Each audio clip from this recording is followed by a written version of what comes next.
Hi, I'm Shanna Swendson, and I am thrilled and honored to be a Spirit of Texas author. I am the author of Rebel Mechanics, a young adult steampunk fantasy novel, but I'm also known for my Enchanted Ink series of contemporary fantasy, which was published for adults, but I've always had a lot of teen readers. I like to write about how magic affects things, whether it's people or society, or in the case of the Rebel Mechanics books, history.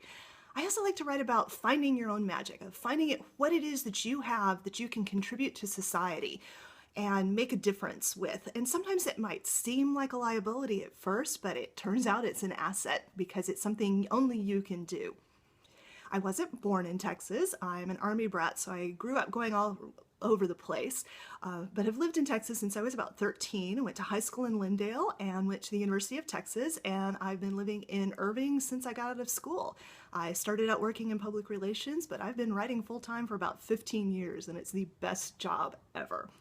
I love visiting schools and talking to kids because I began writing at a pretty early age. Ever since I can remember, the way I amused myself was making up stories. And when I was about 12, I figured out that if I wrote them down, they would be a book. And it would be like those books that I read and checked out of the library. And I thought that would be something really fun to do, but it seemed like a pretty unrealistic career goal. I mean, it was like deciding you wanted to be a movie star or a rock star. It was like, who does that?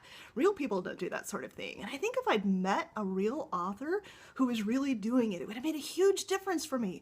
Who knows? I could have been one of those prodigies who gets a book published before she's out of high school if I had known that it was realistic instead of just scribbled away in my spiral notebook.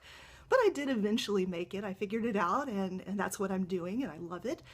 For those who enjoyed Rebel Mechanics, the series has continued. I've written 2 more books, and there will be at least 1 more depending on how long it takes my characters to get themselves out of the fix that they're currently in. So thank you for reading, and keep on reading.